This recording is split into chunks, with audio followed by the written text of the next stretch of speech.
All right, let's jump right in. Today, we're going to talk about something that's, well, a huge deal for any growing business: compliance. Specifically, how small and medium sized companies can stop seeing it as a burden and start using it as a real, powerful, strategic advantage. So let's kick things off with a number that might feel a little too familiar for some of you: 60%.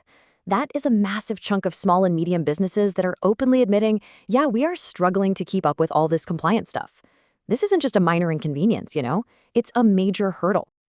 And this struggle, it's not just about annoying paperwork or trying to understand confusing rules.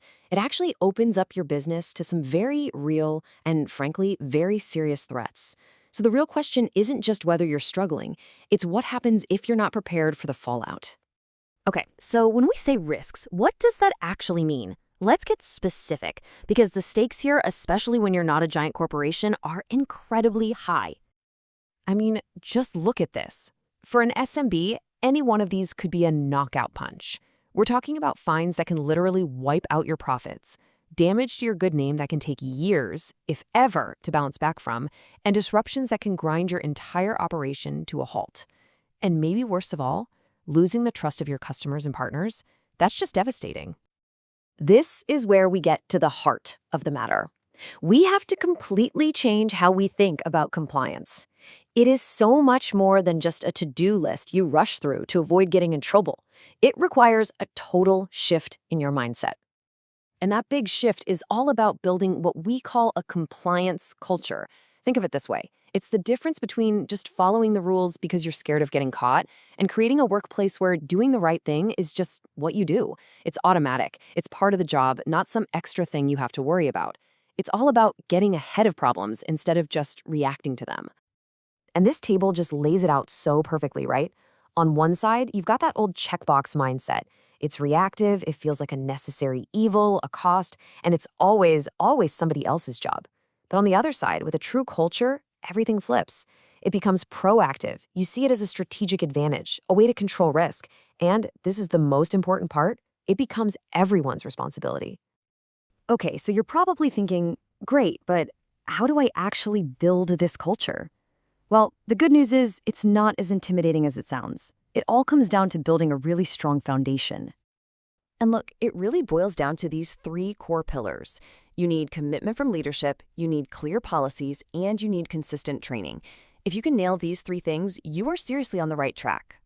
This first one is completely non-negotiable. It has to start at the top.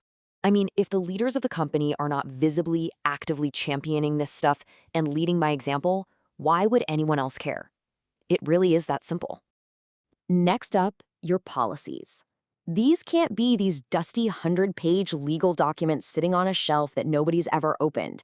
They have to be living, breathing documents. We're talking simple language, easy for everyone to find and understand, and you have to review them regularly. Things change. And finally, pillar number 3, training. And I don't mean a boring 1-hour video you watch when you're hired and then completely forget about. It has to be an ongoing conversation, something that starts the day someone joins the team and continues, keeping compliance fresh in everyone's mind. Okay, so we've talked about the right way to do it. Now, let's look at what happens when things go wrong. Because honestly, learning from other people's mistakes is way cheaper than learning from your own. And check this out. We've got 2 totally different companies, right? One in healthcare, one in accounting. 2 completely different failures. But look at the outcome. Huge fines, major headaches. Medcare Solutions got hit with a $500,000 fine for weak cybersecurity. ClearBooks got slammed with penalties for bad financial procedures. The root cause in both? You guessed it, a weak compliance culture. Look, the point of showing you this isn't to scare you. It's to show you that these are real, avoidable pitfalls.